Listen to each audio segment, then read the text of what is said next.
The following program contains explicit scenes of protests.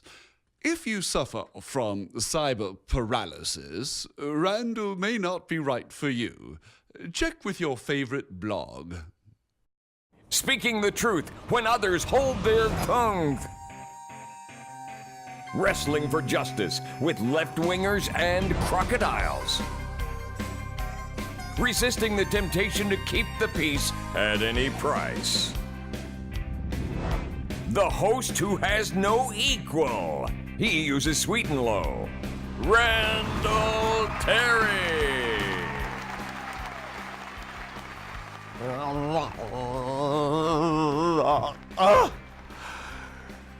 I escaped the laboratory.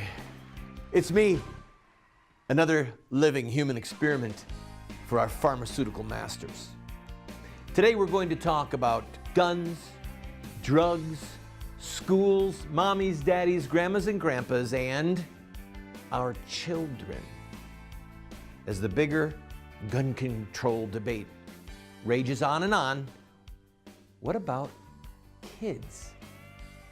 I'll be right back after a word of wisdom from Mr. Copper. These leaders of them 501c3 groups, heck, they're strutting around like they've been riding some Breamable for 8 seconds. Whoa.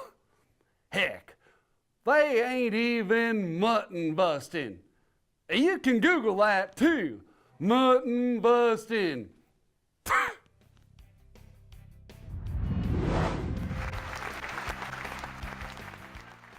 Welcome, ladies and gentlemen, to the program. This show, I pray, oh God, is a life changer for some of you, especially those of you who have children or grandchildren, small ones, ages, say, 3 to 12, even teenagers. If you have small children in the room, you might want them to leave, and you'll understand why in a minute.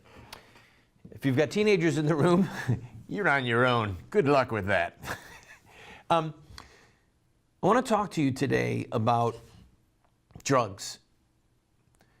And I'm talking about antidepressants and drugs that are supposedly used to treat attention deficit, I always get this wrong, attention deficit hyperactivity disorder, ADHD.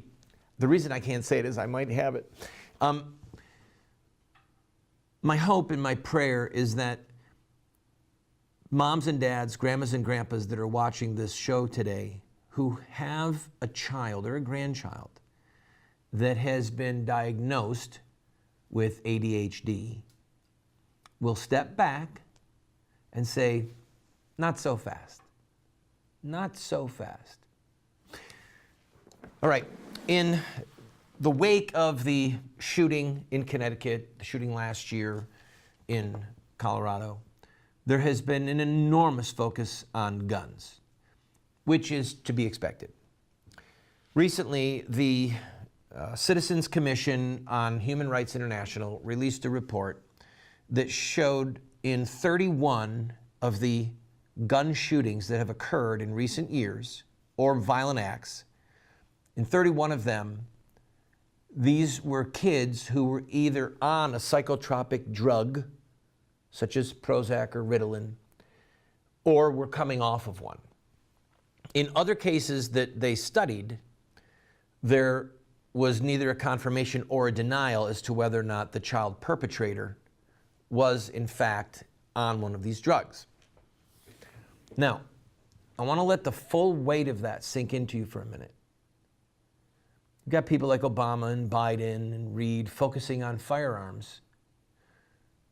But there is a direct, undeniable connection between these shootings, these acts of violence, and the fact that the child, the teenager, was using one of these drugs. We've spent literally hours here researching this, and I'm going to tell you right now, I feel like I've been thrown not into the deep side of the pool, but into an ocean of data, all right? And the simple overview is this, that the FDA recognizes that there is a direct connection between two issues with these various drugs. One is suicide and suicidal thoughts. The other is the commission of violent acts or fantasizing murder or committing murder with these drugs, okay? So we're talking self-harm or the harm of others.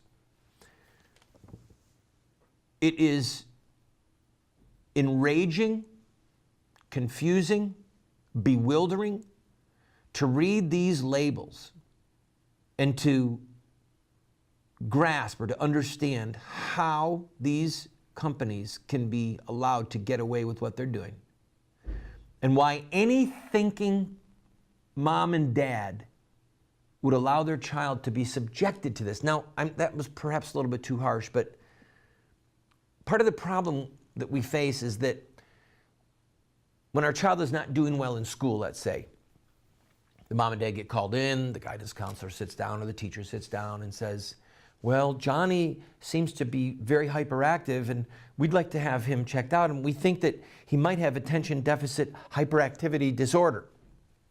Oh no, not little Johnny. He was always so special. What do we do? Well, they have drugs to help treat this. I'm going to take a break. I'm going to ask you right now, this will be the little teaser. Do you know what the symptoms are for ADHD? There's 3 major symptoms. I will tell them to you when you come back. One time when Randall and I were going to Oberlin, Ohio, we came upon a federal marshal who was picking up a runaway slave.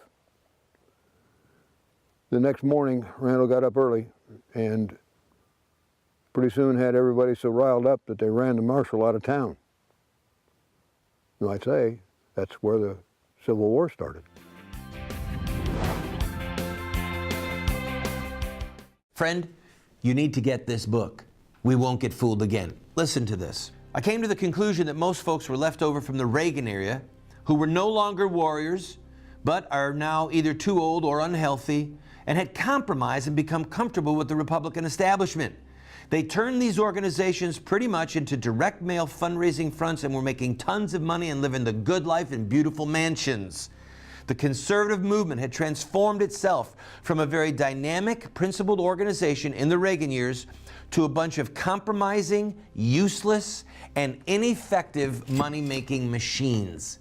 I'm reading to you from the new blockbuster book, We Won't Get Fooled Again, that names names, shows organizations, shows how they say that they're Christian, but they betray Christ, they betray biblical principles in the public square, and we are funding them. Go to the website, call us on the phone, and order it today. I'll send it to you for free if you want. God bless you. It's time for you to break on through to the other side. Yes, and watch some Randall Terry. Ha ha! Welcome back to the program, friend. All right, before I tell you what the definition of ADHD is, I'm going to read to you a couple of the warnings from Prozac and Ritalin. And by the way, I have 4 young boys, my wife and I do. And really and truly, there is no good parent, good grandparent that doesn't want the best for their child, okay? So as I do this show, I have this mixture of compassion and anger. Compassion for moms and dads, anger at the FDA, the drug industry, these government schools that are loading up our kids with drugs. So please take everything that I'm saying to you today in that light, all right? It's from the Prozac warning label. Report any new or worsening symptoms to your doctor, such as mood or behavior changes, anxiety, panic attacks, trouble sleeping, or if you feel impulsive, irritable, agitated, hostile, aggressive, restless, hyperactive, more depressed, or have thoughts about suicide or hurting yourself. That's Prozac. Now, here's Ritalin. Aggression, restlessness, hallucinations, unusual behavior, or motor tics. What do you think are the 3 major symptoms for ADHD? Ready? Inattention, hyperactivity, impulsiveness. All right? Inattention, hyperactivity, impulsiveness. By the way, when my wife and I found out what the 3 major symptoms were for ADHD, we just watched our 4 sons. Their ages are 10, 9, 8, and almost 7. We watched them for 5 minutes. After 30 seconds, we were able to diagnose one for sure had ADHD, and took about another minute and a half. Yep, he's got it too. About 3.5 minutes into it, he's got it too. Inattentive, impulsive, hyperactive. And at the end of the 5th minute, we concluded, yes, the 4th son as well is ADHD. I mean, look at them, they're boys. Impulsive, inattentive, hyperactive. I'm going to talk to you more about that in a minute. Back to the Prozac label. Listen to these 2, right? Remember, the 3 things are inattentive, hyperactive, and impulsive. In the warning label for Prozac, it says some of the problems can be impulsive and hyperactive. They're giving Prozac and drugs like this to kids, and it's making them impulsive and hyperactive. And so what do? They give them another drug. Now, I'd like to talk to you for just a minute about the joys of boys. And I have to admit that I had a lovely conversation with my wife earlier today when I told her some of what we were going to cover on the show. And she said, oh, please make sure you do a segment on the joys of boys. Having been a former boy and still having one kicking around inside of me, I knew exactly what she was talking about. Masculinity, the need to use courage and bravery. We have sons who want to jump across the creek. Now, what happens when you jump across the creek? Sometimes you don't make it. You get soaking wet. You twist your ankle. You skin your knee. But something in the development of a man needs to do all that. They need to learn valor, courage, masculinity, chivalry. And a lot of that takes movement, a lot of movement. They need to experiment climbing a tree. They need to climb a rope. They need to build a fort. They need things that involve their hands and noises and motions. Listen to me. There's a reason why in prior generations, the education of children at the elementary level was segregated. Boys here, girls here. Part of it was because boys learn differently than girls. God forbid, my wife said, that we try and teach young boys as if they were girls. Have you ever read a story to a bunch of boys? You ever notice how they start to crawl down to the floor and prop their heads up? Because when they're focusing, their inner ear actually has trouble keeping their balance. If you ever really read an intense story to young boys, sometimes they'll fall out of the chair. It's not an act. It's part of the development of their brain. And when they draw pictures, they go shoom, boom, shoom, boom, and they're making noises and there's actions. Little girls aren't doing that. When you have, and this is where some of my distress comes from with government schools and education. When you have a room with 20 or 25 or 30 children, at that point, you're managing a herd of young wild beasts, all right? Young people that you're trying to assimilate into society. What's a distraction? A noisy boy. He's hyperactive. He's inattentive. He's impulsive. He's a boy. If I was a child today, I would have been diagnosed as ADHD. There would have been some specialist trying to stoke me full of drugs. I've got a good friend, a member of our team, who's former CIA, okay? He jokes, but he says without question, this is a brilliant man. And he says there's no question in his mind that he would have been diagnosed ADHD. And what's obscene about this, and I mean obscene, is that they are now saying that you can diagnose a child at 3 or 4 years old with ADHD? 3 or 4? What 4-year-old isn't impulsive or inattentive or sometimes hyperactive? But I'm going to throw one little curveball at you. It might just have something to do with that devil box. Yeah, that devil box. Wait a minute, I'm on the devil box. Does that make me a bad person? I'll be right back. I'll tell you about it. Don't go. Moments with Moses.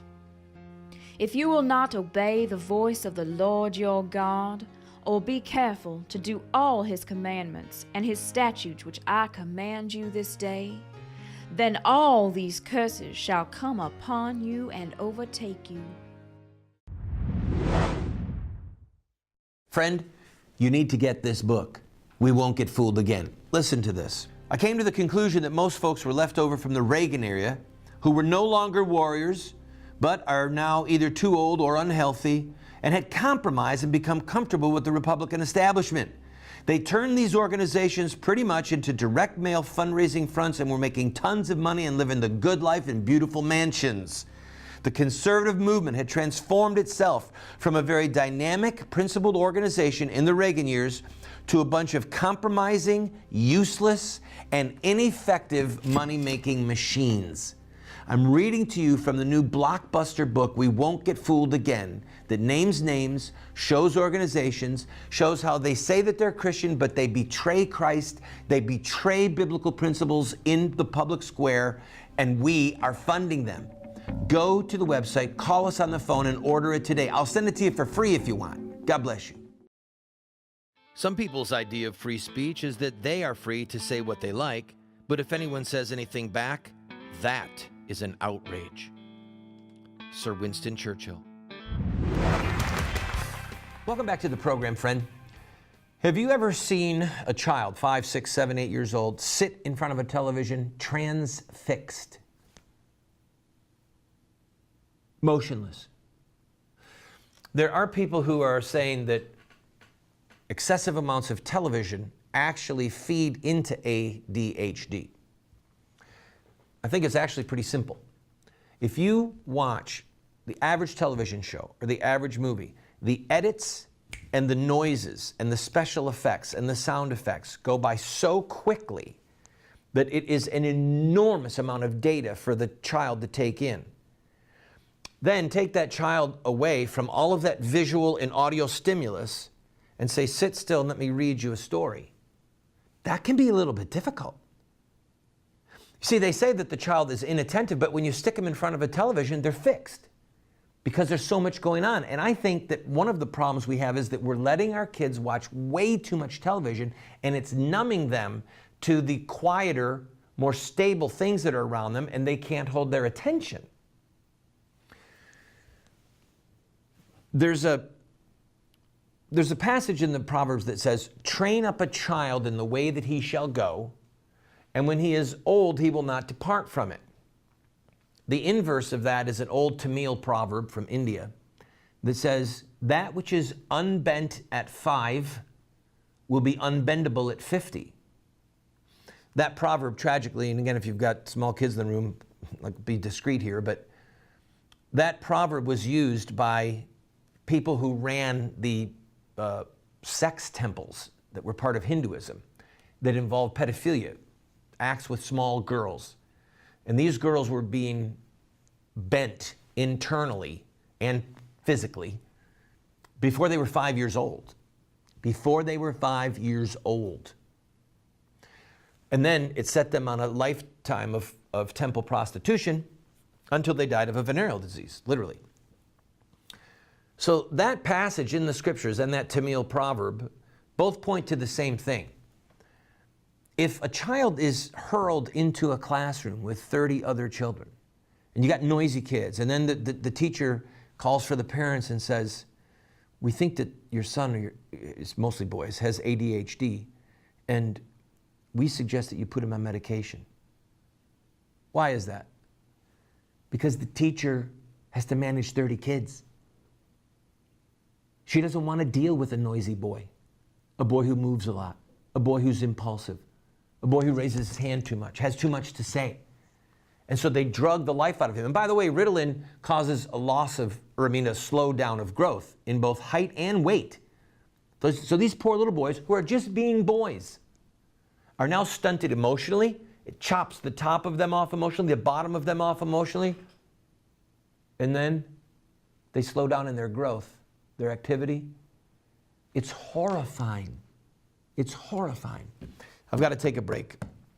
When we come back, I'll finish this up and give a word of encouragement to moms and dads and grandmas and grandpas. Don't go away.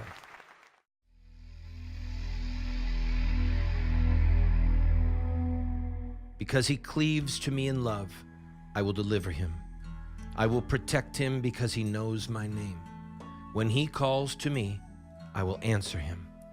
I will be with him in trouble and will rescue him and honor him. With long life, I will satisfy him and show him my salvation.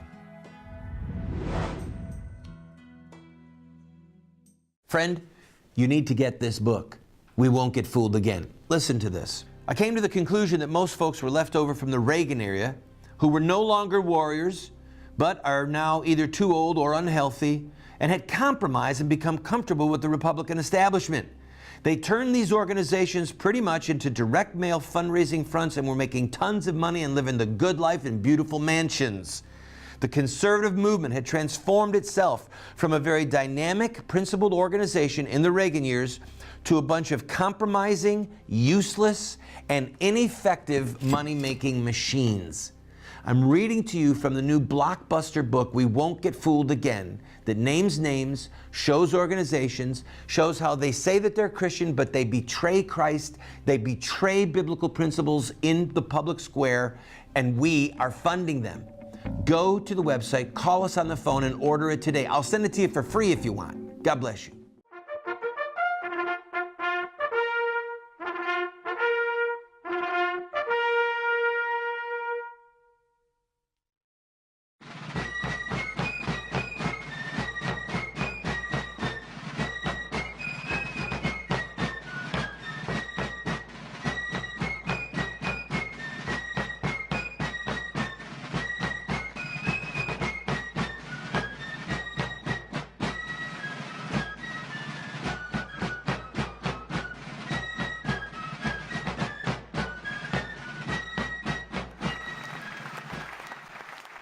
By the way, friend, welcome back. I'm not a professional psychologist, okay? I'm a layman, like most of you, but I can read. And there is an enormous amount of data out there now. And there are studies being done, things that the FDA has even neglected. The FDA has focused on suicide. But now they're saying, wait a minute, what about acts of violence and fantasies about murder and commissions of murder in the kids that are taking these drugs? And one report that I was reading was actually terrifying. The number of drugs that they now know, 31 specific drugs that they now know, are without question statistically connected to violent acts against others. All right? Okay, very quickly. The problem is not with boys. The problem is with our culture. A young boy doesn't need Ritalin to climb a rope and to build a fort and to play outdoors. I mean, granted, some of this has to do with the fact that a lot of people live in inner cities and they don't even want to let their kids out of the house. They're so afraid that somebody will kidnap them. So, geography aside for a minute, if you do live in an area where there's a park, get the boys to the park and let them get their energy out. Let them explore, let them trip, let them fall, let them yell, let them pretend to be great warriors who are conquering evil and rescuing the damsel in distress. Whatever it is, because that's the stuff that is healthy for a boy.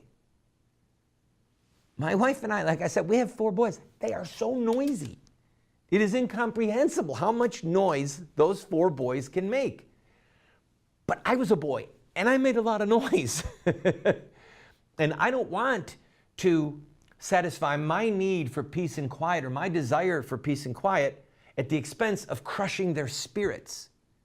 And that is so much of what government education is all about. Literally crushing the spirits of these young boys and training them up in a way that they won't depart from when they're older. In other words, if we want our sons to embrace all of Christian masculinity, to be young King Davids in the making, we have to form them in that way.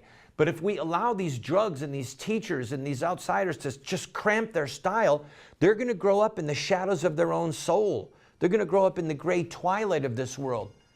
And that's not what we want. That's not what it's going to take to bring this country back. Let Christian young men emerge from Christian, active, noisy boys.